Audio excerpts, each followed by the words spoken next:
নমস্কার। বিগত ক্লাসে আমরা জেনেছি প্রেষণা কি, প্রেষণা কোথা থেকে এসেছে এবং প্রেষণার বৈশিষ্ট্যগুলো। আজকের যে ক্লাস, সেই ক্লাসে আমরা জানবো প্রেষণাকে কভাগে ভাগ করা হয়েছে এবং সেই ভাগগুলোর বিস্তারিতভাবে আলোচনা করব। উদ্বোধকের ভিত্তিতে প্রেষণাকে দুভাগে ভাগ করা হয়েছে। একটা ইন্ট্রিনসিক মোটিভেশন আর একটা হচ্ছে এক্সট্রিনসিক মোটিভেশন, মানে অভ্যন্তরীণ প্রেষণা, বাহ্যিক প্রেষণা। আমি কি বলেছিলাম প্রেষণার বৈশিষ্ট্যতে? প্রেষণা দুরকমভাবে আসে, একটা অভ্যন্তরীণ দিক থেকে আসে, একটা হচ্ছে বাহ্যিক দিক থেকে আসে। মানে অভ্যন্তরীণ দিক থেকে মানে নিজের ভিতর থেকে যখন তার কোনো আগ্রহ জন্মাবে বা নিজের ভিতর থেকে সেই মোটিভেশনটা বা কাজে আসবে, সেটা হচ্ছে অভ্যন্তরীণ। এবং বাহ্যিক মানে বাহ্যিক কোনো উদ্দীপকের মাধ্যমে, বাহ্যিক বাইরে থেকে একটা কোনো উদ্দীপক আপনাকে কাজ করবে মোটিভেশন জাগানোর জন্য, আপনাকে মোটিভ করার জন্য কোনো কাজে, ঠিক আছে? বা আপনার কোনো কাজে আপনি যে সেই কাজটা যদি ভালোভাবে করেন এবং তার ফল যাতে ভালো হয়, তার বাহ্যিক একটা কোনো কারণ থাকবে বা উদ্দীপক থাকবে, সেটা হচ্ছে বাহ্যিক প্রেষণা। আমি যদি সংজ্ঞায় আসি তাহলে বলবো অভ্যন্তরীণ প্রেষণা এমন একটি প্রক্রিয়া যেখানে ব্যক্তি নিজেই নিজের ভেতর থেকে কোনো কাজ করার আগ্রহ অনুভব করবে, তাকে আমরা অভ্যন্তরীণ প্রেষণা বলবো। এই প্রশ্ন হচ্ছে ব্যক্তির মধ্যে থেকে আসে। যেমন কোনো ব্যক্তি সেখানে কৌতূহল কাজ করে, আনন্দ কাজ করে, সেই প্রেষণার থেকে হচ্ছে কোনো প্রক্ষোভ থেকেও এই প্রেষণাগুলোর উৎপত্তি ঘটে থাকে। যেমন উদাহরণ দিয়ে বলি, একটা ছোট শিশু কিন্তু খেলাধুলা করে কিসের জন্য? আনন্দ পাওয়ার জন্য, ঠিক আছে? মানে একটা ছোট শিশুকে তার তো কোনো কারণ থাকে না একটা ছোট শিশুর কিছু করার জন্য, তখন সে কি করে? আনন্দ পাওয়ার জন্য সে কিন্তু সে খেলাধুলা করে। আর কোনো কিছুতে হয়তো তাকে বলা হলো, কোনো শিশুকে হয়তো বলা হলো, আমরা সাধারণত ছোটবেলায় বাচ্চাদেরকে বলে থাকি, বাবা একটা প্রশ্নের উত্তর দাও বা একটা ছড়া শুনিয়ে দাও, আমি তোমাকে এই চকলেটটা দিব, বা এই জাতীয় জিনিস। ও কিন্তু খুশিতেই আনন্দেই কিন্তু সেই চকলেটটা নিয়ে নিবে, ঠিক আছে? এই যে এই চকলেট পাওয়ার আশায় কিন্তু সে কিন্তু একটা ছড়া বলে শুনিয়ে দিবে। এই জিনিসগুলো সে আনন্দ করতে ভালোবাসে এবং তার একটা আনন্দ হোক বা ক্ষোভ হোক বা রাগ, কখনো এইসব জাতীয় জিনিসগুলো কিন্তু অভ্যন্তরীণ প্রেষণা থেকেই আসে বা অভ্যন্তরীণ প্রেষণার এগুলো উদাহরণ। এরপরে আসছি আমি বাহ্যিক প্রেষণা।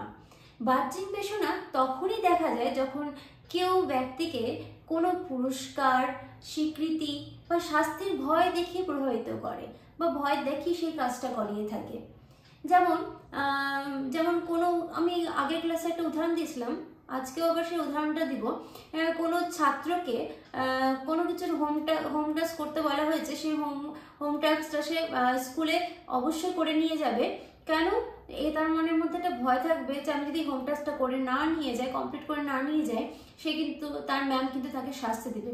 তার মানে সে শাস্তি পাওয়ার ভয়ে কিন্তু সে হোম টাস্কটা কমপ্লিট করবে। কখনো কখনো কি হয়, ভালো নাম্বার পাওয়ার আশায় কিন্তু শিক্ষার্থীরা কি করে? ভালো করে পড়াশুনো করতে আরম্ভ করে, ঠিক আছে? যেমন আমি বললাম যে আমরা হচ্ছে নেট সেট পাস করতে চাইবো, নেট সেট পাস করার তাগিদেই কিন্তু আমরা ভালো করে পড়াশুনো করব, মানে ভালোভাবে প্রিপারেশন নিতে আরম্ভ করব।